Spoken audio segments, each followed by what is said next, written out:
दोस्तों आज हम पढ़ेंगे अपने जावास्क्रिप्ट के ट्यूटोरियल में कंटिन्यूस एंड ब्रेक स्टेटमेंट के बारे में पढ़ेंगे कि ये लूप्स में किस तरीके से काम करते हैं। इनके बारे में देखेंगे कि लूप्स के हम यहाँ पे कहाँ पर इनको यूज़ करते हैं, ये कैसे काम करती हैं। तो मैंने एक फ़ाइल ओपन कर ली है। उसमें हमने क्या किया, बॉडी टैग्स के अंदर एक HQ2 लिया है, हेडिंग उसमें लिखा है कंटिन्यूस एंड ब्रेक स्टेटमेंट। उस पर हमने H1 लिया है हेडिंग और उसके अंदर हमने स्क्रिप्ट टैग डाला हुआ है। अब इसके अंदर हम अपना प्रैक्टिकल करेंगे। सबसे पहले मैं एक फॉर लूप्स ले लेता हूँ।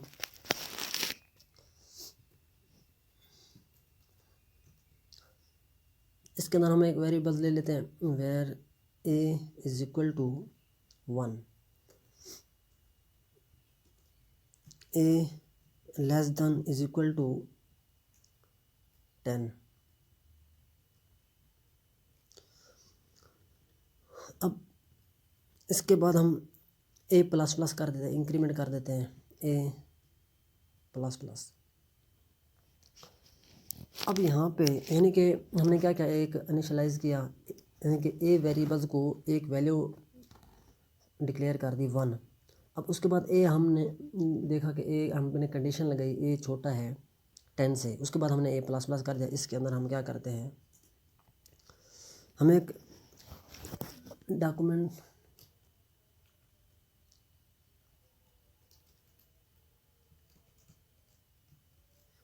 इसके अंदर हम क्या करते हैं, इसके अंदर कुछ स्टेटमेंट प्रिंट करा देते हैं। मैं यहाँ पे लिख देता हूँ लूप्स, हम ये लिख देते हैं। अगर मैं इसको यहाँ से सेव करूँ तो यहाँ पे हम क्या करते हैं, एक ब्रेक लाइन भी लगा देते हैं। तो ये देखें, ये हमारे पास एक हेडिंग है HQ2, उसके बाद HQ1 आ रहा है हमारे पास लूप स्टेटमेंट 10 बार इसने क्या किया, इस लूप हमारे लूप फॉर लूप्स ने हमारी जो स्टेटमेंट थी उसको 10 बार प्रिंट कर दिया है। ये हम पिछली वीडियो में फॉर लूप्स के बारे में पढ़ चुके हैं।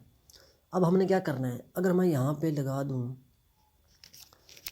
कुछ नंबर्स, a की वैल्यू मैं कॉन्कैटिनेशन के ज़रिए यहाँ पे कोलन्स लिया, उसके बाद 1 है, फिर इंक्रीमेंट होगा, फिर 2 आ जाएगा, फिर इंक्रीमेंट होगा, फिर 3, यानी कि 1 से लेकर 10 तक हमारी a की वैल्यू आएगी।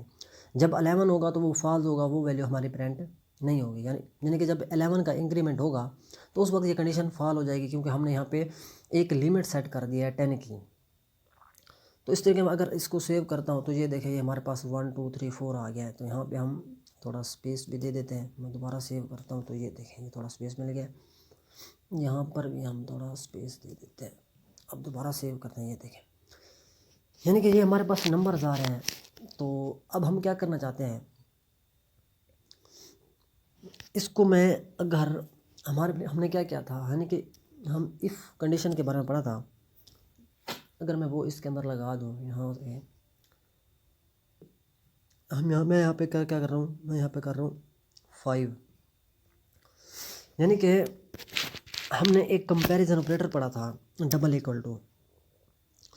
उसमें क्या होता था कि लेफ़्ट वाली वैल्यू राइट वाले वैल्यू के बराबर होगी तो हमारा ट्रू माना जाएगा। यानी कि अगर a की वैल्यू 5 के बराबर है तब हमारा ये ट्रू होगा। तो इसके अंदर हम जो लिखेंगे वो हमारी स्टेटमेंट क्या होगी, प्रिंट होगी।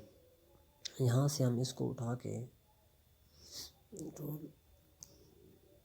इसके अंदर मैं पेस्ट कर देता हूँ और यहाँ पे हम लिख देते हैं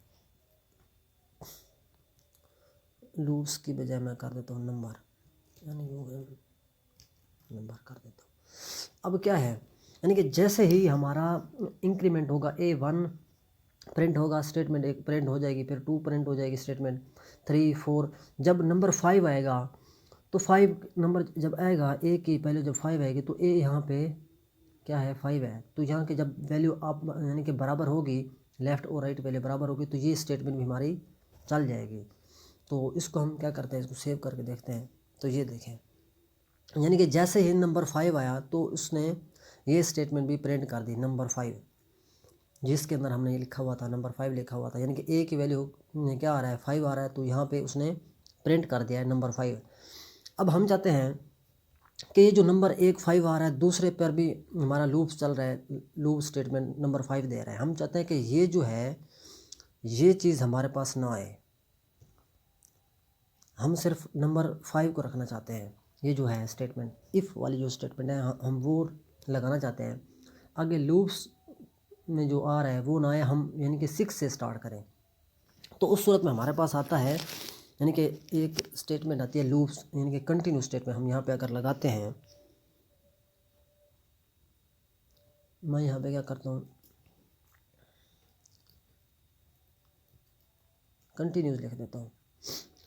अब इसका मैं यहाँ पे सेव करता हूँ तो ये देखें वो हमारा जो 5 था वो उड़ गया है, यानी कि वो डायरेक्ट ही लूप से स्टार्ट उसने किया। यानी कि इसका ये बताता है, हमारा कंटिन्यूस क्या बताता है, ए की वैल्यू को प्रिंट करने के बाद कंटिन्यूस ये बताता है कि यानी कि सीधा ही वो लूप्स के अंदर आगे लूप्स को स्टार्ट करे, कंटिन्यूस करे, यानी कि लूप्स को आगे से स्टार्ट करे। इस वैल्यू को छोड़ के ए इज इक्वल टू जो 5 है इसको छोड़ के आगे से सीधा ही लूप्स के अंदर आके लूप्स को स्टार्ट करे, यानी कंटिन्यूस आगे कंटिन्यूस करे लूप्स को। तो उसने आगे लूप्स को क्या किया, कंटिन्यू किया, फिर 6 है, 7 है, 8 है, 9, 10 आ गया हमारा। ठीक हो गया, ये था हमारा कंटिन्यूस। हम इसको लूप्स के अंदर ही यूज़ करते हैं। उसके बाद आता है हमारा ब्रेक, यानी कि ब्रेक क्या काम करता है, यानी कि अगर मैं इसकी जगह पे ब्रेक लगा दूँ, ब्रेक का मतलब होता है कि ब्रेक कर दे, यानी कि आगे वाली जो स्टेटमेंट है वो प्रिंट ना करे, आगे का जो लूप्स चल रहा है वो वहीं पे ब्रेक हो जाए, वो लूप्स आगे ना चले। तो वहाँ पे अगर हम ब्रेक लगा देते हैं, ब्रेक, अब मैं सेव करता हूँ तो ये देखें, अब जैसे हमारी स्टेटमेंट प्रिंट हुई 5 वाली, यानी कि ये हमारा इफ़ कंडीशन चली, उसमें हमने स्टेटमेंट लिखी हुई थी नंबर 5 यहाँ पे, उसके बाद हमने ब्रेक लगाई तो उसके आगे वाला जो लूप्स था वो नहीं चला। तो इस तरीके से अगर मैं इसको हटा दूँ तो अब मैं सेव करता हूँ तो ये देखें वो हमारा प्रिंट हो रही है सारे स्टेटमेंट। अगर मैं यहाँ पे ब्रेक लगा दूँ, ब्रेक, अब मैं सेव करता हूँ तो ये देखें वो हमारा हट गया है। यानी कि ये कंटिन्यूस और ब्रेक जो है स्टेटमेंट इस तरीके से काम करते हैं। तो तब तक के लिए इतना ही। Thank you, take care, bye bye.